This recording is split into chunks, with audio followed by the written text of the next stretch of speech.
Okay. Lucky, you take your last sip of this sweet cactus juice, and everything goes black. Okay. Okay. Okay. Valus, you see Lucky drink his drink, and the mushroom that you had slipped into his drink seems to have taken immediate effect. Okay. He just slumps over and like falls to the side. You notice that sprouting up from like the drink itself and from his face are like more of this brownish goopy mushroom. And it seems to be like one will sprout up and then immediately release spores. Those will land and sprout up over and over and over again, and it starts to encase Lucky's form. Lucky, you see this all happening as though you're standing next to Valus. You look towards your body being like wrapped in this strange mushroom, uh, and it's like oozy and steaming a little bit. Your body just like slumped lifeless on the floor. And as you're looking at this, you realize that your vision of this is starting to like pull away as though you're floating higher and higher in this cavern. And you sort of pull away until the scene in front of you is completely gone. You're in complete darkness. There's nothing around, no light, no sound, nothing. It feels like you're dying. Your soul has been ripped from your body and split away from that mechanical form. Suddenly, your vision clears, and you are standing on top of a waterfall. Sweetwater to your side, Valus in front of you, Minnie nowhere to be found, and in front of you, a young green dragon. You have two coins in your hand, press them together, you press them into this dragon in a grand gesture in an effort to cure it of its dragon madness.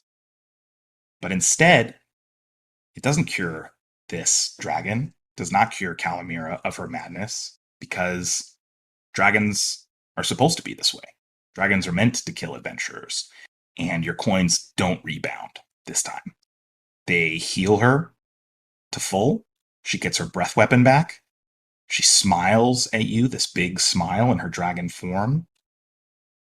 And in this massive gout of green poison flame, incinerates Sweetwater, incinerates Valus, takes to the sky, and flies off.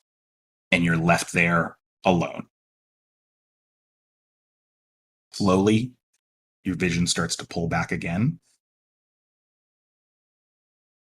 This time, your vision clears again, and you're standing in the Great Hall at Highmark Keep. You've just completed your fight against Vargas. He's ripped a hole in the universe and stepped through a portal. You rush towards the portal, and Sweetwater steps in your way to try and stop you. Instead of shouldering him aside, you knock into him, and he falls through the portal. He goes through, and the portal snaps closed behind him. Gone.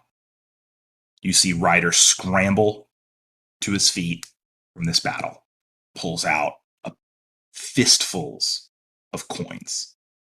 He looks at you with confusion and fear, clenches both fists. His hands glow white with all of this divine energy, and he disappears. A few moments go by, nothing. A few moments go by, nothing. Suddenly, he reappears, his fists empty of coins, but his arms holding what used to be Sweetwater, badly burned, his eyes open in fear. Eventually, Sweetwater regains some semblance of life. He's able to speak again. He's able to walk again. He's even able to tell you that he understands you didn't mean to. But what he never does again is play a single sweet note or sing a single sweet tune for the rest of his life. Your vision fades again, and this time alights on something that feels a little different from what you're seeing. This time, instead of seeing the way the world could have been, it feels more like a memory from way, way back in your life when you were a child. Playing around Temple of Tamora, meeting interesting people, learning things, having fun, playing pranks. And you're spending a little time out in the practice yard speaking with a hero of yours, Sir Eric, a paladin who holds the Oath of Redemption under the light of Tamora. He is who you modeled your holy ways after. He was kind and generous and always gave people a second chance.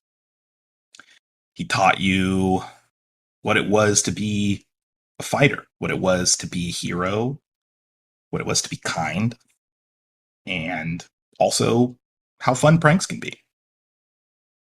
One day, you and your little friends decide to pull a prank, and you steal one of the town guard's swords.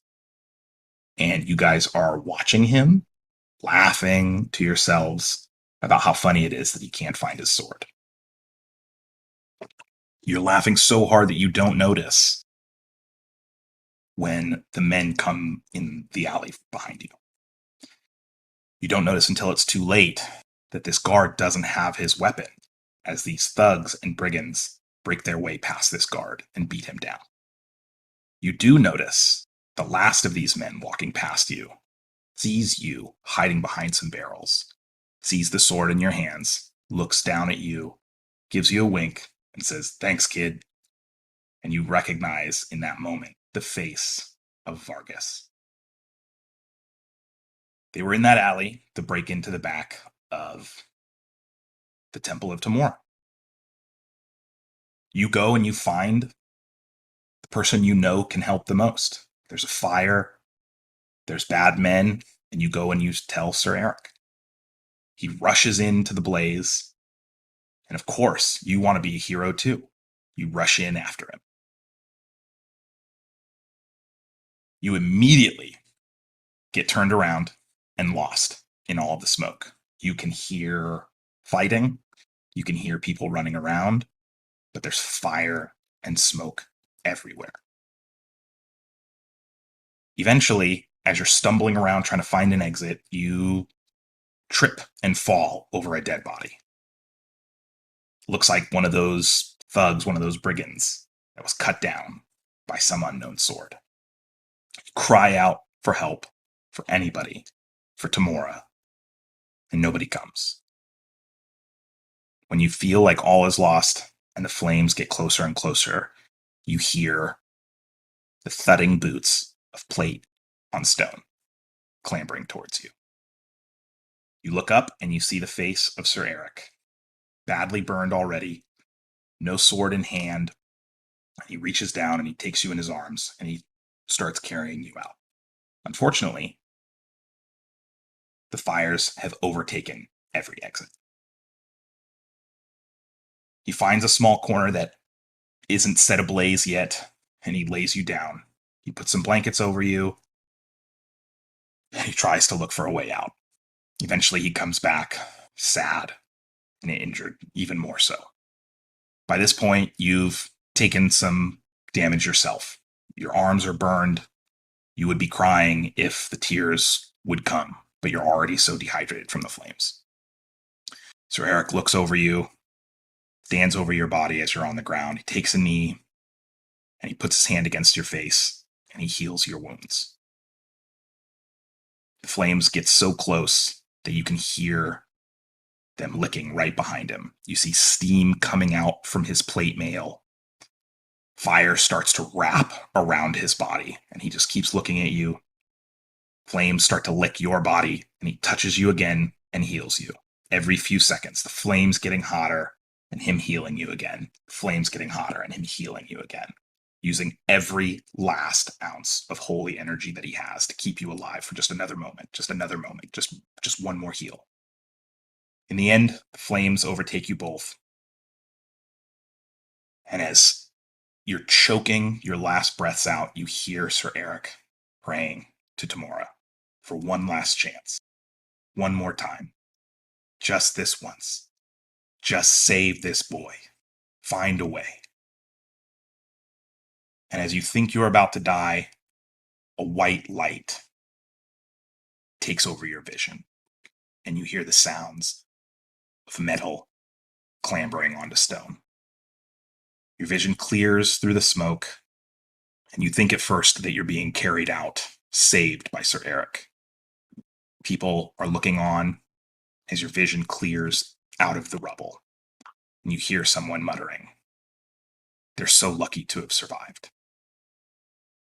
As Lucky, the metal man, sets his eyes on the world for the first time.